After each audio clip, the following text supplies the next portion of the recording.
तो दोस्तों आज हम फिर से लेकर आ गए हैं देश दुनिया के सभी ताज़ा मुख्य समाचार। सिर्फ आप लिए फाफर खबर शुरू करते हैं। उससे चैनल को अब तक सब्सक्राइब ना किया और फाफर चैनल को सब्सक्राइब कर दें, लाइक कर दें, शेयर कर दें ताकि इसी तरह खबर आप हर रोज देख सकें। चलिए शुरू करते हैं आज की पहली बड़ी खबर। हमास के लड़ाकों की ओर से बंधक बनाए गए इजरायलियों की रिहाई को लेकर ईरान ने बड़ा दावा किया है।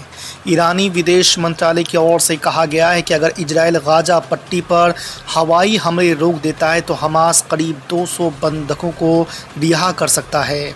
हालांकि हमास के समूह ने खुद ऐसी किसी भी पेशकश की बात स्वीकार नहीं की है। भारतीय जनता पार्टी के सांसद निशिकांत दुबे द्वारा टीएमसी की महिला सांसद महुआ मोइत्रा पर संसद में सवाल पूछने के लिए एक कारोबारी से पैसे लेने के मामले में अब गौतम अडानी समूह की प्रतिक्रिया आई है। समूह के प्रवक्ता ने सोमवार को एक बयान जारी कर अपने उस पुराने बयान का जिक्र किया जिसमें कहा गया था कि घरेलू से वैश्विक स्तर पर एक खास वर्ग अडानी समूह की छवि धूमिल करने में लगा हुआ है। मोनू मानेसर को नू हिंसा मामले में जमानत मिल गई है। उसे 50,000 के मुचलके पर जमानत मिली है।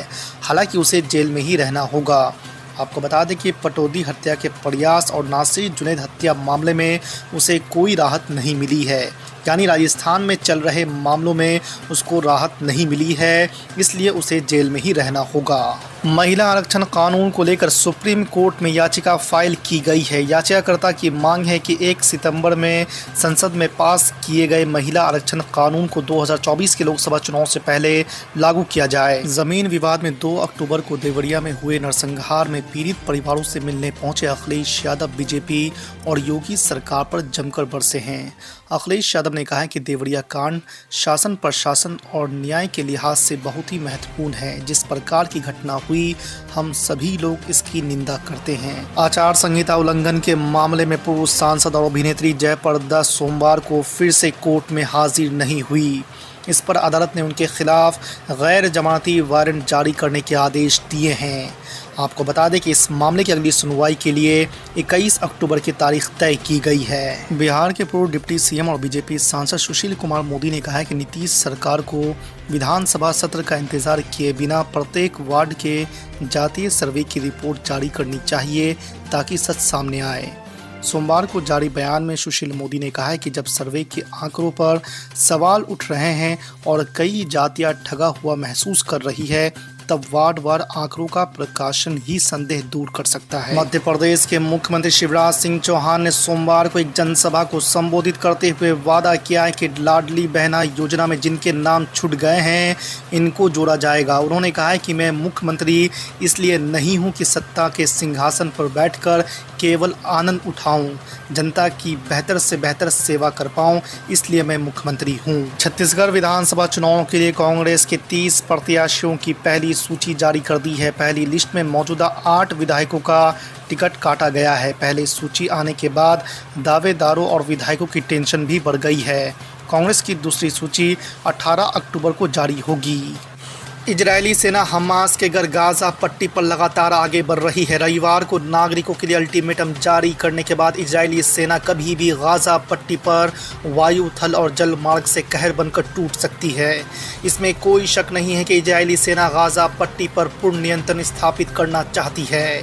इजराइल की इस इच्छा पर अमेरिका भी बेचैन है। आपको बता दें कि जो बाइडन को सार्वजनिक रूप से ये कहना पड़ा कि गाजा पर पूर्ण नियंत्रण इजराइल की बड़ी गलती होगी।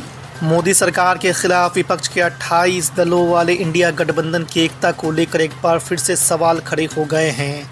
दरअसल मध्य प्रदेश, राजस्थान, छत्तीसगढ़ समेत 5 राज्यों में होने जा रहे विधानसभा चुनाव में कांग्रेस को गठबंधन के साथियों से भी मुकाबला करना होगा।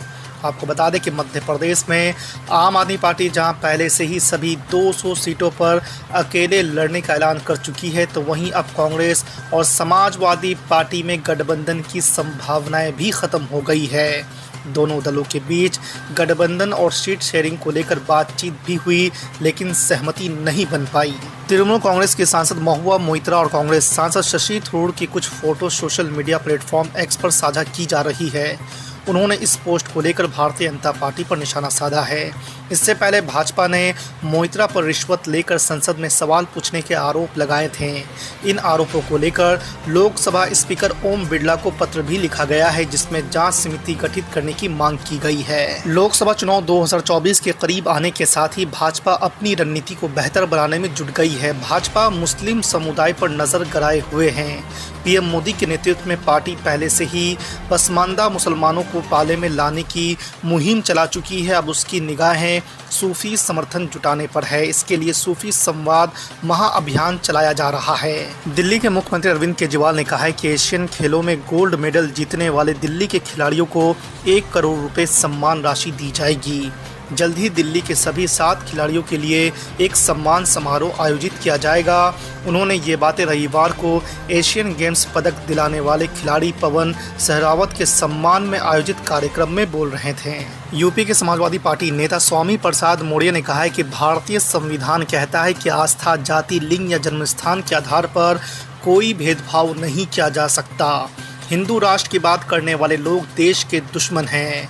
हिंदू महासभा ने बहुत पहले ही हिंदू राष्ट्र की बात की थी, जिसके परिणाम स्वरूप भारत और पाकिस्तान बने हैं, ऐसा स्वामी प्रसाद मौर्य का कहना है। केंद्र मंत्री और बीजेपी के नेता गिरिराज सिंह ने बिहार की महागठबंधन सरकार पर बड़ा जुबानी हमला किया है। उन्होंने आरोप लगाया कि लालू यादव, नीतीश कुमार और कांग्रेस पार्टी आतंकियों का समर्थन करते हैं। इस वजह से प्रशासन भी कई मामलों में मौन हो जाती है। बॉलीवुड के स्टार सलमान खान की मच अवेटेड फिल्म टाइगर 3 का ट्रेलर रिलीज हो गया है। टाइगर 3 के ट्रेलर ने फैंस के दिलों की धड़कनों को तेज कर दी है। जहां टाइगर का मैसेज में फैंस को सिर्फ सलमान खान की झलक देखने को मिली थी, वहीं ट्रेलर में उन्हें सलमान खान के साथ ही साथ कैटरीना कैफ और इमरान हाशमी का धांसू एक्शन देखने को मिल रहा है। पश्चिम बंगाल में अपने लिए सियासी जमीन तलाशने में जुटी भाजपा के लिए आंतरिक कलह चिंता का सबब बन चुका है। आगामी लोकसभा चुनाव में बंगाल की 42 में से 35 सीटें जीतने का लक्ष्य बना चुकी भाजपा का प्रदेश नेतृत्व भी इससे परेशान है।